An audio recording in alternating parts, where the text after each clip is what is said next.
पिता वो है जो आपको गिरने से पहले थाम लेता है, लेकिन आपको ऊपर उठाने की बजाय आपके कपड़ों से मिट्टी हटाता है और आपको फिर से कोशिश करने के लिए कहता है। आज की कहानी एक पिता और उसके बेटे की है। एक बाप अपने बेटे के लिए क्या क्या कर सकता है वह इस कहानी से स्पष्ट हो जाएगा। एक बार एक बेटा अपने पिता से लड़ाई करके गुस्से में घर से बमकता हुआ निकलता है और बस स्टैंड की तरफ जाने लगता है। वह मन ही मन बोल रहा था कि पता नहीं कितने पैसे छुपा के रखे हैं, लेकिन मेरे लिए एक बाइक नहीं ले सकते। मैं यहाँ से चला जाऊंगा और तब तक नहीं आऊंगा जब तक अपने पैसों से बाइक नहीं खरीद लेता। उसे पैरों में कुछ चुभने का एहसास हुआ। नीचे देखा तो उसने पाया कि जल्दीबाजी में उसने अपने पापा के जूते पहने हुए हैं।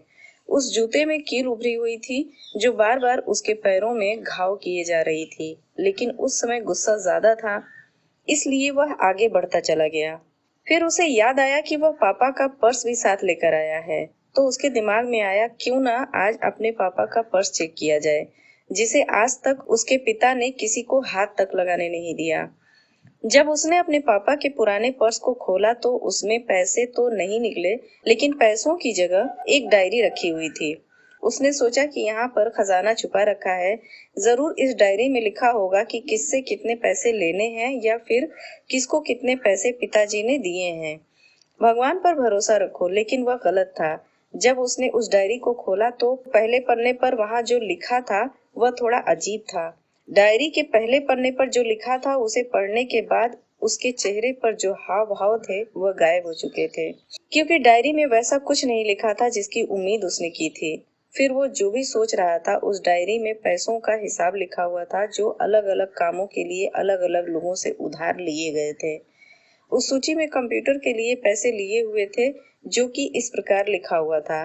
50,000 बेटे के कंप्यूटर के लिए।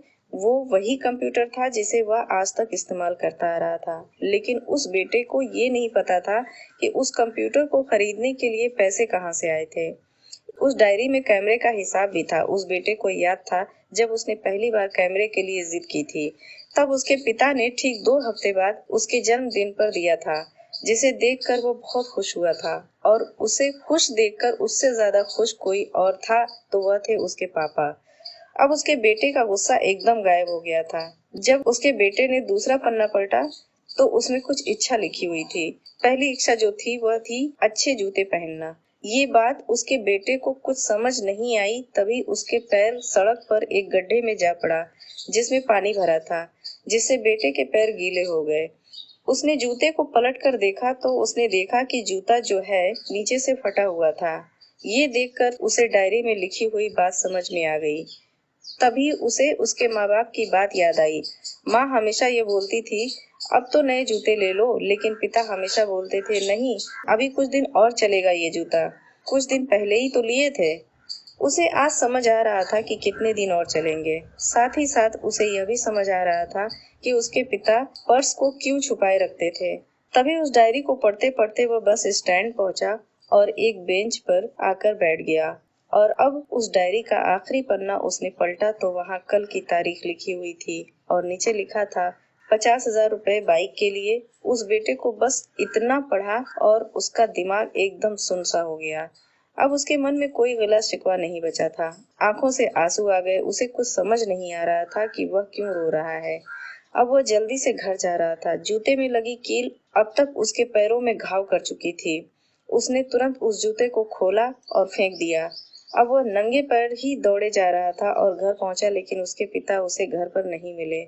उसे समझ आ गया था कि उसके पिता कहाँ गए होंगे। वह सीधा बाजार की ओर भागा और पता नहीं उसमें इतनी ताकत कहाँ से आ गई थी कि वह भागते हुए थक नहीं रहा था। वह उस बाइक वाले की दुकान पर पहुंचा। उसके पिता वहीं थे। उसने अपने पिता को दौड़कर गले लगा लिया। उसकी आंखों से आंसू रुकने का नाम नहीं ले रहे थे। उसके पिता समझ नहीं पा रहे थे कि क्या हो गया है। उसने पिता से कहा कि पापा, मुझे मोटर बाइक नहीं चाहिए, आप अपने लिए जूते ले लीजिए। अब आज से मैं जो कुछ भी करूंगा वो अपने दम पर करूंगा, अपनी मेहनत से करूंगा। क्या आप सफलता पाना चाहते हैं? दोस्तों, हमेशा अपने माता पिता का आदर करें, और वो भी यदि किसी चीज के लिए मना करें तो आप उनकी मजबूरी को समझिए।